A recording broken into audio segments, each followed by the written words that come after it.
باوباب کے درخت میں لائبریری۔ ایک زمانہ تھا جب ایک چھوٹے سے گاؤں میں سفیان نام کا ایک لڑکا رہتا تھا۔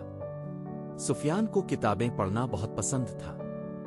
ہر روز وہ اپنے دادا کی پرانی کتابوں کو پڑھتا تھا۔ لیکن ایک دن اس کو ایک بہت ہی عجیب چیز ملی۔ گاؤں کے باہر ایک بہت بڑا اور پرانا باوباب کا درخت تھا۔ اس درخت کے تنے میں ایک سرنگ تھی۔ سفیان نے جب اس سرنگ میں دیکھا تو اس کی آنکھیں حیرت سے کھل گئیں۔ سفیان کے ساتھ اس گاؤں میں مہر نام کی ایک لڑکی رہتی تھی۔ مہر بہت ہوشیار اور دلیر تھی۔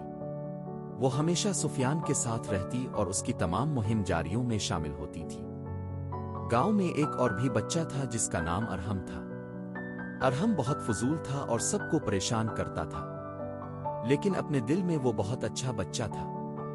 تینوں بچے بہت اچھے دوست تھے۔ سفیان نے جب باوباب کے درخت کے اندر دیکھا تو وہاں صدیوں پہلی کتابیں رکھی ہوئی تھیں۔ یہ کوئی عام جگہ نہیں تھی بلکہ ایک جادوئی لائبریری تھی۔ سفیان نے مہر اور ارحم کو بھی یہ راز بتایا۔ تینوں بچوں نے مل کر اس درخت کو صاف کرنا شروع کیا۔ لیکن جیسے ہی وہ کتابوں کو نکالنے لگے تو درخت کے اندر سے ایک عجیب آواز سنائی دی۔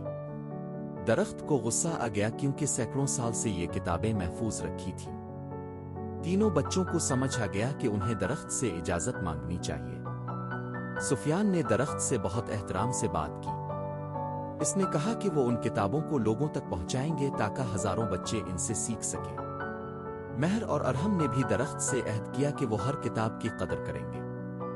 درخت خوش ہو گیا اور اس نے خود ہی کتابوں کو باہر نکال دیا۔ اب وہ تینوں لائبریری کو منظم کرنے لگے۔ گاؤں کے تمام بچے وہاں آنے لگے۔ سفیان ہر روز بچوں کو کتابیں پڑھ کر سناتا تھا۔ یہ لائبریری گاؤں کے بچوں کے لیے علم کا ایک خزانہ بن گئی۔ اب سب بچے باوباب کے درخت سے پیار کرتے تھے اور وہاں اپنی پسندیدہ کتابیں پڑھتے تھے۔